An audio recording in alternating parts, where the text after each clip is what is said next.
Саламатсыңар кымбаттуу окуучулар. Кутман күнүңөр менен. Баарыңарга денсаулык, жакшы маанай жана ийгиликтүү күн. Адабият сабагы.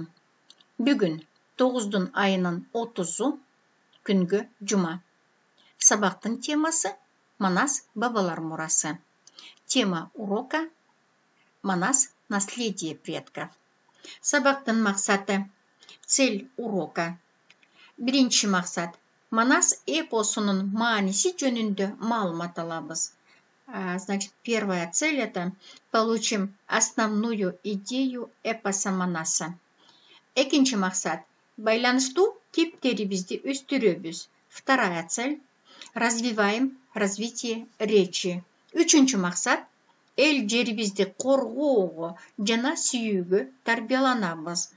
Третья цель это учимся любить и защищать Родину.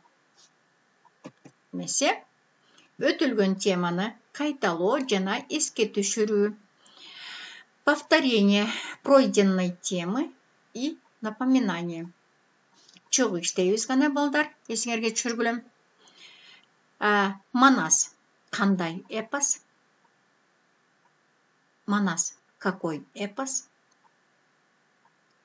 Канча сап ырдан турат? Состоит из сколько строчек? Манас эпосы канча бөлүмдөн турат? Эпос Манас состоит из сколько частей? Манас эң чоң эпос катары кайсы китепке киргизилген?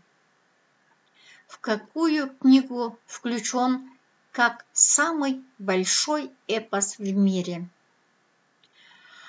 Эпосты биринчи кагазга жазган кайсы окумуштуу? Какой ученый первым написал на бумагу? Чыгарманы биринчи китеп кылып бастырып чыгарган ким деген окумуштуу? Какой ученый опубликовал произведение первым и кто он? Манас кыргыз турмушунун көркөм энциклопедиясы деп ким айткан? Кто сказал, что Манас художественная энциклопедия кыргызской жизни? Биз кайталадык, эске түшүрдүк. Эмесе жаңы темага өттүк. Жаңы тема Манас эпосы бабалар мурасы. Тема новая. Новая тема это Манас эпос. Это наследие предков. Эмесе балдар, мен азыр тексти окуймун. Жакшылап уккула, түшүнгөнгө аракет кылгыла. Которуп бербейм, өзүңөр үйдөн которосуңар. Итак, дети, я сейчас прочитаю тексты. Слушайте внимательно, старайтесь понимать.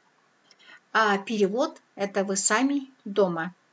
Кана чогуу иштейле.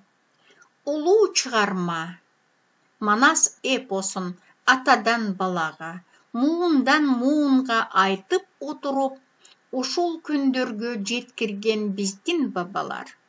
Ошондуктан биз Манас бабалар мурасы деп айтабыз. Манас дүйнөдө эң сейрек кездешкен поэтикалык эстелик жана көлөмү боюнча дүйнөлүк эң чоң эпос. Манас эпосу кыргыз элинин жан дүйнөсү, улуттук сыймыгы, элдик мектеби, биримдик ынтымак достук жөнүндөгү улуу насааты. Манас кыргыз турмушунун көркөм энциклопедиясы.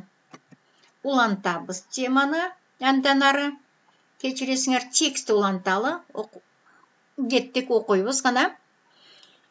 Манас кыргыз тарыхында жашап өткөн баатыр жана кыргыз мамлекеттүүлүгүн түптөгөн адам катары айтылып келет. Ал үчүн тургузулган күмбөз талас өрөөнүндө бар. анын сөөгү ошол таласка коюлган деп айтылат. Күмбөздүн жанында Манас этнографиялык музейи бар. Күмбөзгө баргандар Манаска жана кыргыздардын жашоосуна байланышкан көп маалыматтарды алышат. Манас бабалар мурасы, кыргыз элинин сыймыгы. Сүрөттү карайбыз балдар. Биринчи сүрөт Манас баатыр. Экинчи сүрөт Манастын күмбөзү.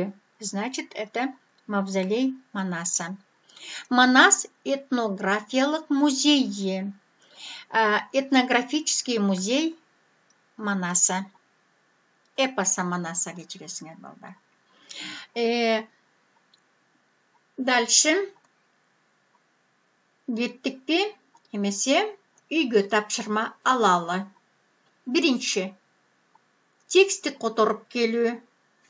Значит, домашнее задание это первый. Перевод текста. Экинчи.